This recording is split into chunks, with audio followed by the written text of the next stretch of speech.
Asad had always felt like a shadow in the bustling city, where the noise drowned out his thoughts and the bright lights masked the stars.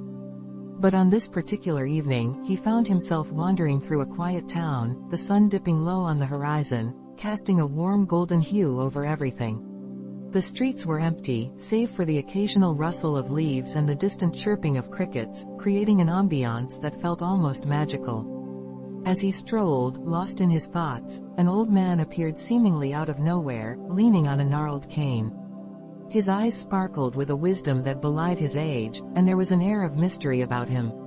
Asad couldn't help but feel drawn to the man, who looked as if he had stepped out of a storybook. "Good evening, young man," the old man said, his voice warm and inviting. "You seem to carry the weight of the world on your shoulders." Asad chuckled softly, unsure whether to take offense or feel understood. "I guess you could say that. Just trying to find my way, I suppose." The old man nodded knowingly and reached into his pocket, pulling out a small, smooth stone. He held it out to Asad, who took it hesitantly. It was a deep azure, glinting in the fading light. "You sparkle like this stone when touched by light," the old man said, his eyes twinkling. "Let your light shine." Asad examined the stone, feeling its cool surface against his palm. "I don't think I sparkle," he replied, a hint of self-doubt creeping into his voice. The old man leaned closer, his gaze piercing yet kind. "You do, my boy. You just need to believe it. This stone is a reminder that even the simplest things can shine brightly when they embrace their true nature.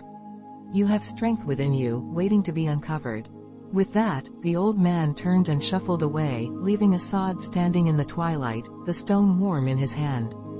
For the first time in a long while, he felt a flicker of hope ignite within him.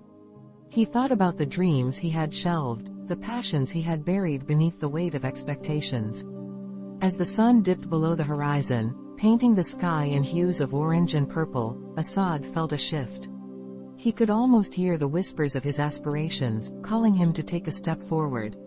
He took a deep breath, the cool evening air filling his lungs with promise.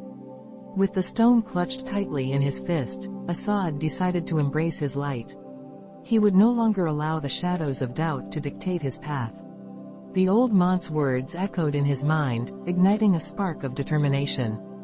As he made his way back through the town, he felt lighter, as if the burdens he had carried for so long were being lifted. He passed by a small cafe where a local artist was displaying her work. Inspired, he stepped inside and struck up a conversation, sharing his own creative ideas that had long been dormant. In that moment, Asad realized that the sparkle the old man had seen in him was not merely a reflection of his potential, but a call to action. He would let his light shine not just for himself, but for others who felt lost in their own shadows. And so, with the azure stone nestled safely in his pocket, Asad took his first steps toward a new beginning, where the quiet town became a canvas for his dreams, and every sunset was a reminder that the light within him was always there, waiting to be set free.